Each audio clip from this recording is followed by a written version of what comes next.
Ассалаумағалейкум, қадірменді Аладоп YouTube арнасын көрермендері. Араға апта салып, ол кезекті видеомды түсіріп, сіздердің назарларыңызға ұсынғым келеді.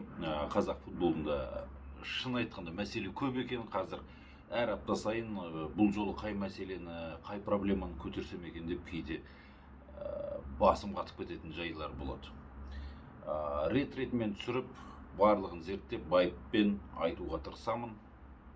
Бұл жолғы тақырыбым, айтқым келіп отырған мәселе бұл Ақжайық футбол клубына байланысты болып тұр.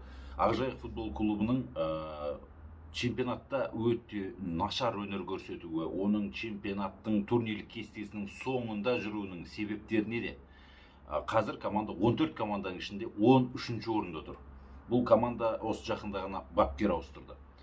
Бірақ алаңдағы ойын, жасыл алаңның сапасы, бұның барлығы да кейінге шегеріп қоятын мәселе. Одан да зор проблемалар бар.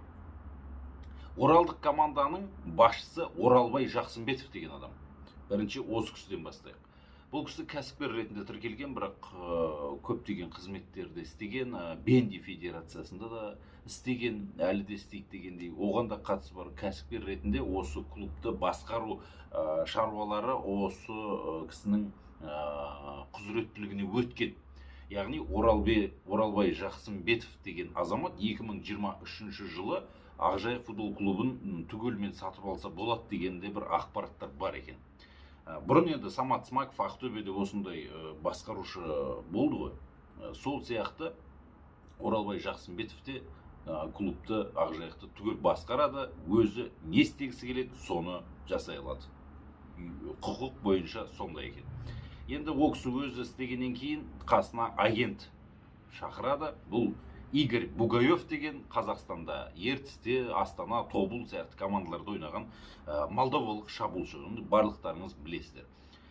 Ол қазір не істеп жүр? Ол агент, футбол агенті. Көптеген футболшыларды Ақжайыққа алып келген сол. Түгелмен алып келген сол десем де болады. Ресей, Молдова, Украина мемлекеттерінен келген үшінші сортты өте нашар легионерлерді алып келген осы Игорь Бугаев. Футбол тілімен айтқанда мұндайларды шлак дейді. Яғни шлак алып келген осы Игорь Бугаев. Игорь Бугаев Оралбай Жақсымбетов деген кісімен жете жақсы араласып, екеуі бір-бірімен сыбайлас болып, мінекей осындай іс-әрекеттерге барады. Яғни облыстан футбол клубына бюджет ақша бөлінеді, оны Оралбай Жақсымбетов өзі басқарады, содан кейін Игорь Бугаевқа бір шамасын тапсырады, ол өте нашар ойыншыларды алып келеді. Ортада не болып жатқанын біз нақты білмейміз. Бірақ біз білетін нәрсе бар. Бүкіл футболшының агенті бір адам болса, ол Игорь Бугаев болса. Игорь Бугаев сонымен қатар бапкерлер штабына кіріп алған, қазір өзін бапкер ретінде таныстырып жүр. Негізі агент, футболшы болған. Енді агент болғанда жаңадан бастаған, енді новичок агент, былайша айтқанда. Сондықтан футболшыларды нашар деп ойлаймын. Енді екінші мәселе. Оралдық команда Ақжайық чемпионатты басында жақсы бастайды, одан кейін жеңіп тұрған матчтарды жеңіле бастайды. Өздеріңіз білесіздер, баспасөз беттерінен оқыдыңыздар, көптеген телеграм пабликтерде жазылды. Бұл команда келісілген матчтарға қатысы бар деген мәселе туындады. Оны енді мен өзім ойдан шығарып отқан жоқпын.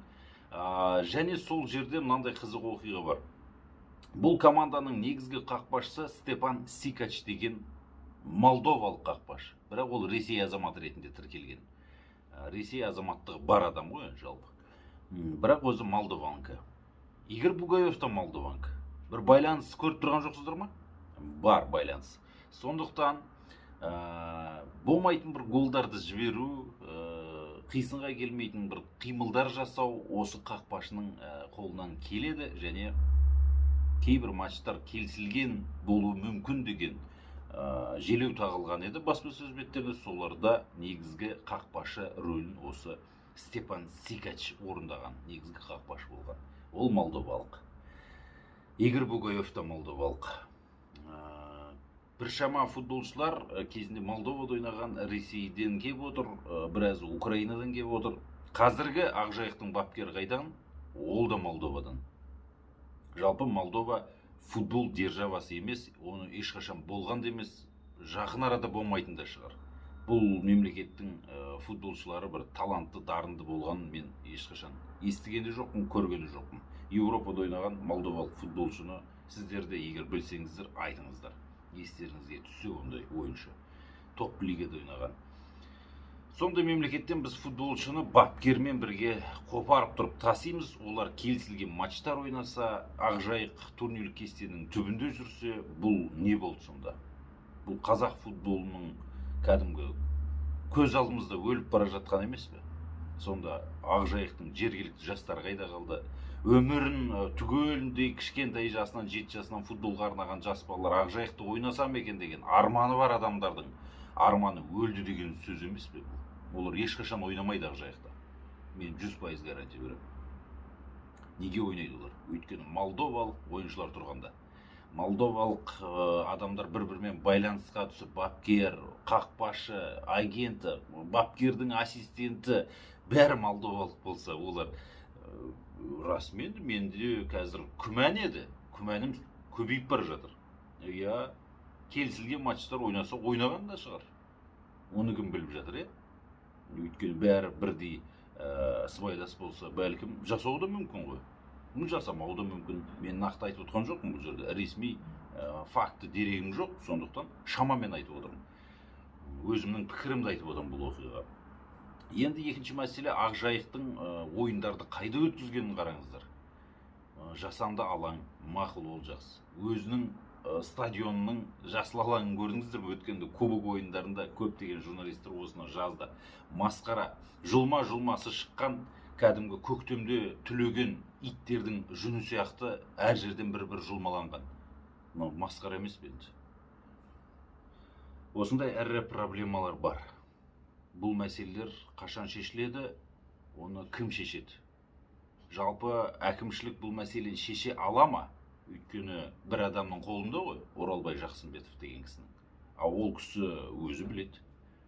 Мен қалай басқарам, мен кімді жұмысқа алам, оған ешкім араласпау керек. Жалпы клубты түгелімен сатып алам деген сияқты ойда бұл мүмкін. Өйткені доверительное управление деген нәрсе бар, білесіздер. Бірақ енді әкімшілік қайтарып алуға болады. Мінекей осындай жағдай. Ақжайық жанкүйерлері қандай пікірде екенін білмеймін. Олар неге бас көтермеген, олар бұл мәселелерді неге айтпағанын мен әлі әзір ол жағында хабарым жоқ. Ақжайық жанкүйерлері, фанаттары байланысқа шықсаңыздар, осында комментарий қалдырыңыздар. Аладоп YouTube арнасына тіркеле кетіңіздер. Мынандай бассыздық қазақтың бір әжептәуір ордалы бір клубы Оралдағы осылай тұңғиыққа батып бара жатқан кезде біз қалай көзіміз жұмып қарап отырамыз? Мәселе болса, бар болса, оны айтуымыз керек. Оны ауруын жасырған өледі дейді. Сол сияқты Ақжайық футбол клубы да бір күні екінші лигаға түсіп өледі. Соған жеткізбеуіміз керек. Ақжайық футбол клубының айтпақшы сайтына кіріп қарадым бүгін. 2000 қай жылдар екен білмеймін, соңғы рет Қыранмен ойнапты ғой жалпы. Ақжайықтың соңғы ойындары, турнирлік кестесі де бірінші лиганікі. Білмеймін не болғанын, сондай болып өтіпті. Жалпы ақпарат алуда өте қиын.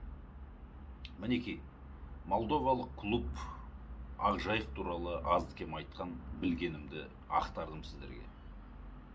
Өз ойларыңызды бөлісіңіздер. Біздің мынау YouTube арнамызға тіркеле жүріңіздер, қоңырауды басып, комментарий жазып белсенді болсаңыздар, одан сайын осындай проблемаларды көтеруге мен дайынмын.